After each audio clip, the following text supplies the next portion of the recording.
El mensaje de hoy puede tener un título, puede sonar siniestro, pero es un tema bíblico que creo que debemos considerar. Se llama Bautizando al enemigo. Bautizando al enemigo.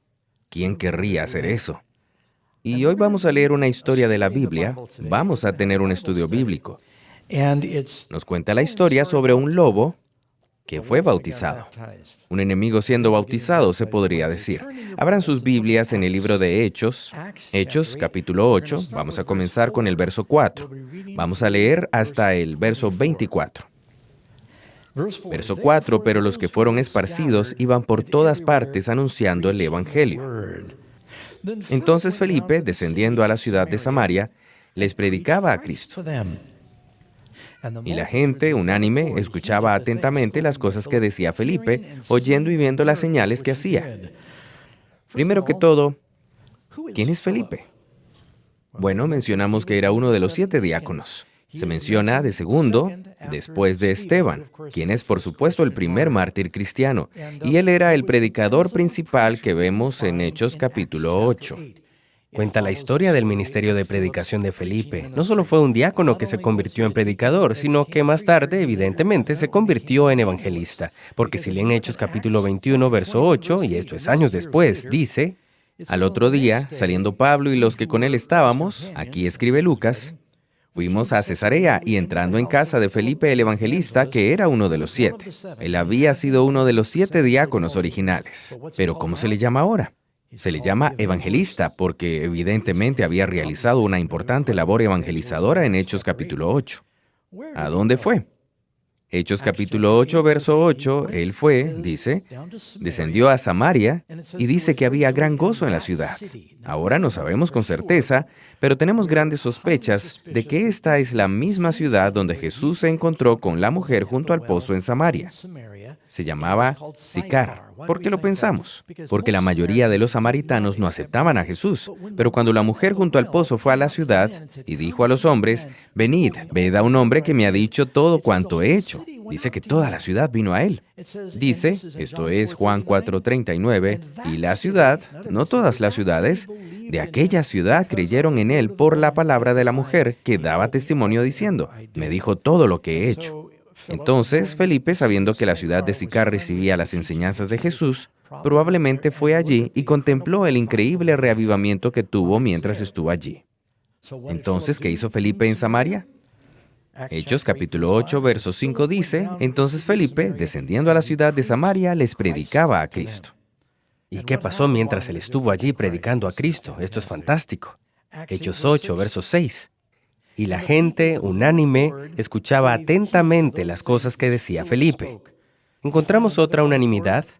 Unos cuantos capítulos antes, en Hechos capítulo 2, estaban todos unánimes juntos y de repente el lugar en el que estaban reunidos fue sacudido y se derramó el Espíritu Santo y repartidas lenguas de fuego. Noten que estaban unánimes juntos y hubo un reavivamiento. Y aquí en Hechos 4 están unánimes juntos, y oro para que cuando estemos unánimes juntos, Dios envíe su Espíritu de nuevo, así como en el Pentecostés. Amén. La gente estaba unánime y prestaba atención a esas cosas. Escuchaban atentamente las cosas que decía Felipe, oyendo y viendo las señales que hacía. Ahora, no solo veían los milagros que hacía, sino que el hecho de decir que oyeron las señales podría significar que el don de lenguas también se concedió en ese tiempo. Porque espíritus inmundos salían dando grandes voces. Esto es lo que pasaba cuando Jesús comenzó a predicar. Él estaba en la sinagoga y los espíritus inmundos daban voces y él los echaba afuera. Porque de muchos que tenían espíritus inmundos, salían estos dando grandes voces y muchos paralíticos y cojos eran sanados. Así que había gran gozo en aquella ciudad. Pero había un hombre llamado Simón, que antes ejercía la magia en aquella ciudad, y había engañado a la gente de Samaria, haciéndose pasar por algún grande. A este oían atentamente todos, desde el más pequeño hasta el más grande, diciendo, este es el gran poder de Dios. Y parte de la razón por la que estoy enseñando esto hoy es que necesitamos ser cuidadosos acerca de las señales y prodigios. Porque acabamos de leer que no solo Felipe hizo señales y prodigios en esa ciudad, sino también Simón. Uno era de Dios y el otro del diablo. Felipe invade el territorio de este hombre que había asombrado a toda la comunidad. Todos pensaban que él tenía poder de Dios. Había hechizado a todos, desde el más pequeño hasta el más grande, desde los cultos hasta los incultos. Todos pensaban que Simón era un mensajero de Dios. No dice que Simón les estuviera enseñando cómo vivir mejor y alejarse del pecado ni nada por el estilo, pero ellos estaban muy impresionados con él. Él quería gloria. Ahora, llega Felipe y él tiene un poder que Simón no puede explicar. Todo el mundo se vuelve hacia él, lo que probablemente lo hizo sentir un poco resentido. Felipe estaba mostrando poder real. Milagros, demonios siendo expulsados, llevando sanación física. Y Simón piensa, bueno, nuestra ola de apoyo está cambiando de orilla. Y él está pensando, tal vez, y no sé, pudo haber sido un momento cuando él realmente se preguntaba, ¿es este poder de Dios? Dice que él era creyente. Pero había algo de celos y tal vez algo de resentimiento. Y hay que prestar atención a las palabras pequeñas. Quiero que se fijen en esto. Después de mencionar que había gran gozo en la ciudad, poder de Dios, si leen Hechos 8, verso 9, hay una palabra de 4 letras que dice pero, lo que significa que las cosas están a punto de cambiar. El diablo no se va a quedar de brazos cruzados cuando el poder de Dios está derramando y él está perdiendo territorio.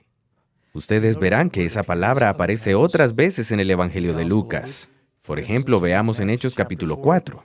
El Espíritu Santo está siendo derramado. La gente se está convirtiendo, se están haciendo milagros, la gente está dando generosamente, vendiendo sus casas y tierras. Dice Bernabé, hay un hombre llamado Bernabé, hijo de la consolación, que vendió sus propiedades y se las entregó a los discípulos. Y hubo gran alegría y se podía sentir el espíritu de sacrificio y amor. Y entonces Hechos capítulo 5 comienza con la palabra pero. Ananías y Zafira. Entonces, si Dios está derramando su espíritu y grandes cosas están ocurriendo, ¿qué podemos esperar? Pero el diablo va a tratar de causar problemas. Y eso es exactamente lo que las Escrituras nos están diciendo aquí. Pablo dice, 2 Timoteo 3:12, y también todos los que quieren vivir piadosamente en Cristo Jesús padecerán persecución. Si te estás acercando al Señor, estás ayunando y orando, vas a experimentar un avivamiento y alegría. Prepárate para el impacto. La vida es una serie de subidas y bajadas. No lo tomes a mal cuando estén en bajada. Eso pasará, es una batalla. Justo después de que David matara a Goliat, Saúl trató de matar a David. Después de que Jesús estuviera en la montaña con Moisés y Elías y la gloria de Dios, él baja y hay un chico poseído por demonios en el valle. Verán, en toda la Biblia vemos esta batalla entre el bien y el mal. ¿Cuántos de ustedes lo han visto en sus vidas? Pasa todo el tiempo, es normal. El diablo se resiste, hay una gran controversia. El diablo se resiste al poder de Dios. Y entonces nos dice, después de este gran reavivamiento, volviendo a Hechos 8, verso 9, había cierto hombre, Simón. El nombre Simón es el mismo nombre que el hebreo Simeón, que significa, era uno de los hijos de Jacob, y significa oír. ¿Recuerdan cuando nació Simeón? La madre dijo, por cuanto oyó Jehová, significa oír y obedecer. Ahora, es interesante, en la historia tenemos un par de Simeones. Tenemos a uno, Simón Pedro, que hace milagros con el poder de Dios. Luego tenemos a Simón el mago. Es su sobrenombre, Simón el mago, porque es una palabra en latín para brujería, magus. De ahí viene la palabra mago. Y desafortunadamente, sí, es la misma palabra que vemos cuando los magos vienen a ver a Jesús. Dice que Simón, antes de este evento, ejercía la magia en aquella ciudad y había engañado a la gente de Samaria. Esto no es poder de Dios, es poder prohibido de las tinieblas lo que él usa. Y oían atentamente todos, desde el más pequeño hasta el más grande, diciendo, este es el gran poder de Dios. ¿Cuántas veces vemos en el mundo de hoy a la gente llamando poder de Dios al poder del diablo? No es tan raro, ¿cierto? A veces cuando estamos cambiando de canal, vemos gente que dice estar sanando en el nombre del Señor. Y en realidad lo hacen en el nombre del diablo. Entonces Simón era como un curandero local. Usaba artes mágicas. No era solo un mago haciendo trucos en un cumpleaños. En realidad estaba conectado a otro poder. Y todos le creían. Así que cuando vio que todo el mundo seguía a Felipe, evidentemente Simón pensó, bien, si no puedes con el enemigo, únete a él. Tal vez podría sacarle provecho a esto. Y esta atención y este poder tal vez estén a mi alcance. Parece que la gente estaba buscando poder. Saben, la Biblia nos advierte que en los últimos días el diablo utilizará prodigios mentirosos. Y el engaño será tan eficaz que, si es posible, incluso los elegidos serán engañados. Ahora, yo quiero ser uno de los elegidos. ¿Ustedes no? Jesús dijo que el engaño será tan eficaz como sea posible. De modo que, si no fuera por el poder de Dios, seríamos engañados. La mayoría del mundo será engañado. Apocalipsis 12 dice, el dragón que engaña al mundo entero. La mayoría del mundo es engañado sobre lo que Él es. Segunda Tesalonicenses 2:9. Inicuo cuyo advenimiento es por obra de Satanás, con gran poder y señales y prodigios mentirosos. Apocalipsis 9:21. Y no se arrepintieron de sus homicidios ni de sus hechicerías. Apocalipsis 13:13. También hace grandes señales, de tal manera que aún hace descender fuego del cielo a la tierra delante de los hombres. Será un poder místico, maravilloso. Parecerá milagroso a la mayoría del mundo. Y sí, a la mayoría de la iglesia. Apocalipsis 16:14, pues son espíritus de demonios que hacen señales. Ahora, vemos que esta gente de Sicar, que había aceptado las enseñanzas de Jesús, incentivados por la mujer del pozo, había sido engañada por Simón después de eso. Así que hay personas que dicen, creo en la Biblia, acepto a Jesús, y luego son engañadas por un poder falso. No nos pasa a nosotros, ¿cierto? Apocalipsis 16:14. Pues son espíritus de demonios que hacen señales. ¿Y qué hacen esos espíritus? Reúnen a los reyes de la tierra para el Armagedón. Antes de morir el rey Saúl en una gran batalla contra los filisteos, él consultó a una adivina. Acudió a una adivina y un espíritu maligno lo engañó, y luego fue destruido en una gran batalla. A eso se refiere Apocalipsis aquí. Va a ocurrir de nuevo. Estos espíritus malignos van a engañar a los líderes del mundo, y habrá una batalla final, y la batalla no será entre Israel y los filisteos. Será contra el mundo y la iglesia. Los que sigan a Satanás y reciban la marca de la bestia, y aquellos que tengan el sello de Dios. ¿Y qué va a usar el diablo como método principal de engaño? Señales y prodigios, milagros, espíritus malignos, espiritismo. La triple unión entre el protestantismo apóstata, el catolicismo y el espiritismo es lo que engañará al mundo. ¿Pueden decir amén? 3 espíritus inmundos como ranas salen de la boca de la bestia, el dragón y el falso profeta. Y quieren poder. Se les está ofreciendo poder. Apocalipsis 18:23.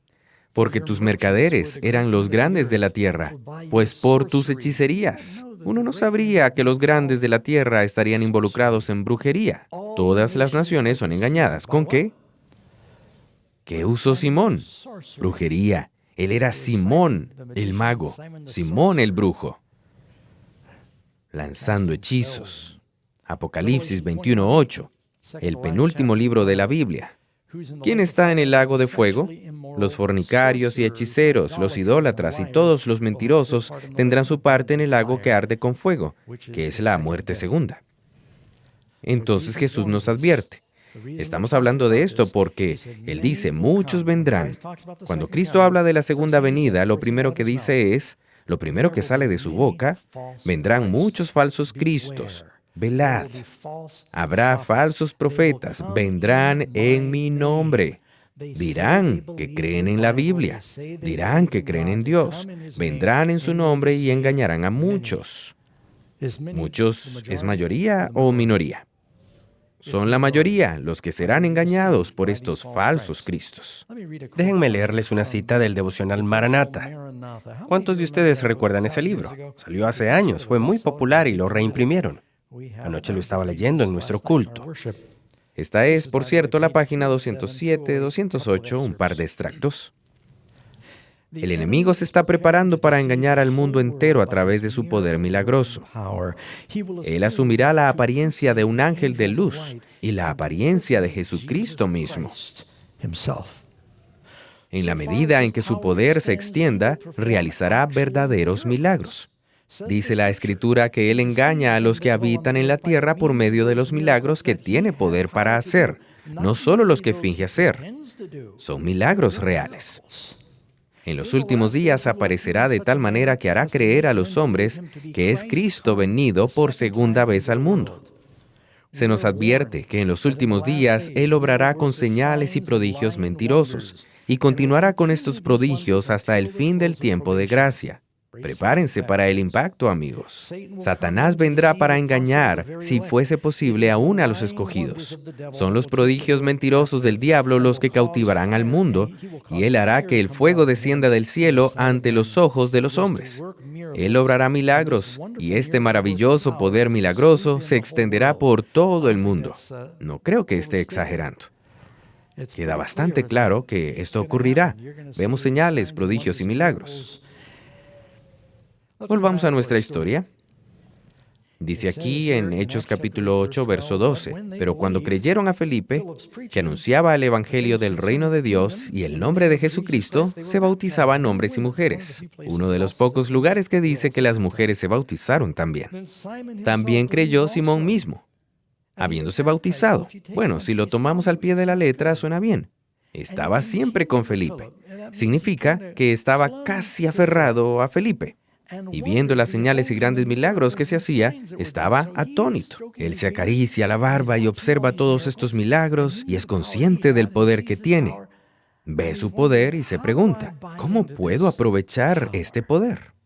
Lo que impresiona son las señales y prodigios.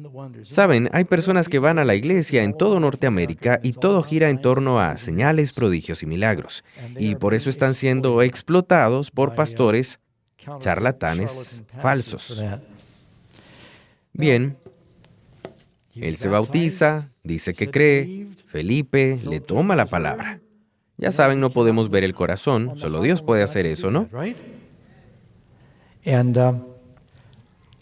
Creo que todo pastor sabe que si llevan tiempo dedicándose a evangelizar, puede que algunas personas se bauticen por motivos equivocados. Siempre nos rompe el corazón cuando nos enteramos de que tenían otros motivos. El problema es que entonces dejas la puerta abierta y entran lobos en la iglesia. Bueno, evidentemente, Simón no fue sincero. Lo sabemos por lo que ocurre después. Volvamos a la historia aquí, Hechos capítulo 8. Dice que cuando los apóstoles, estoy en el verso 14, Simón es bautizado. Hasta ahora pensamos, bien, eso es bueno. Rescatamos a alguien del mundo, bautizamos al brujo. Por cierto, Karen y yo estábamos en Irlanda y conocimos a una jovencita que había visto nuestro programa y ella estaba metida de lleno en la brujería. Y al ver los programas, se convirtió y tenía un gran testimonio. Dios cambió su corazón, así que Dios sí lee a las personas así. Continuamos, verso 14. Cuando los apóstoles que estaban en Jerusalén oyeron que Samaria había recibido la palabra de Dios, enviaron a Pedro y a Juan, los cuales, habiendo venido, oraron por ellos para que recibiesen el Espíritu Santo. Un momento. ¿Significa que los bautizaron sin el Espíritu Santo? No, el Espíritu Santo viene en diferentes medidas. Es el Espíritu Santo el que nos lleva a la convicción cuando nos arrepentimos y nos hace desear bautizarnos, ¿cierto? Necesitamos tener el Espíritu Santo para alejarnos de la vida de pecado. Dice, porque aún no había descendido sobre ninguno de ellos, sino que solamente habían sido bautizados en el nombre de Jesús. Entonces, les imponían las manos y recibían el Espíritu Santo. Cuando vio Simón que por la imposición de las manos de los apóstoles se daba el Espíritu Santo, les ofreció dinero. Ahora, no dice que cuando Simón vio que el Espíritu Santo se daba al imponer las manos sobre la cabeza, dijo, Pedro, por favor, impone tus manos sobre mí. Quiero el bautismo del Espíritu Santo. ¿Lo notaron? Él pide, dame el poder de hacer esto con otros. No lo pidió en su corazón. Quería el poder que le daba, diciendo, dadme también a mí este poder. para que cualquiera a quien yo impusiere las manos reciba el Espíritu Santo. Y Pedro se horroriza al oírle decir eso. Y en palabras muy duras escuchamos a un apóstol decir, casi como si estuviera maldiciendo a alguien, que tu dinero perezca contigo, porque pensaste que el don de Dios se podía comprar con dinero. Bien, Simón intentó sobornar a la persona equivocada. Pedro está desconsolado porque alguien llamado Judas Iscariote, hijo de Simón, había venido a Jesús por dinero. Cuando Ananías y Zafira estaban dominados por la codicia, Pedro les dijo, ustedes caerán muertos. Y ambos cayeron muertos. Y ahora Simón viene a Pedro y dice, ¿qué tal si me vendes el Espíritu Santo? Le está preguntando al hombre equivocado. Es interesante, Simón está hablando con Simón. Ambos tienen poder de hacer milagros. Uno está tratando de mezclar el falso con el verdadero. Y Pedro dice, ni lo sueñes. Tu dinero perezca contigo, porque has pensado que el don de Dios se obtiene con dinero. No tienes tu parte ni suerte en este asunto, porque tu corazón no es recto delante de Dios. Arrepiéntete, pues, de esta tu maldad, y ruega a Dios si quizá te sea perdonado el pensamiento de tu corazón. Porque en hiel de amargura y en prisión de maldad veo que estás. Pedro lo reprende. Bajo la inspiración del Espíritu Santo, Pedro finalmente vio lo que Felipe no había advertido. Fíjense en estas palabras. Tu corazón no es recto. Maldad, el pensamiento de tu corazón, hiel, amargura, iniquidad. Es decir, nadie es señalado como un pecador más grande que Simón. Dice no solo en amargura. ¿Por qué estaba amargado? Porque había perdido su poder y prestigio contra Felipe. Había perdido su territorio. Había perdido el favor del pueblo. Estaba amargado y quiere tener poder de nuevo. Y dice que había maldad. Había pecado en su vida. No se había arrepentido. No era un creyente de verdad.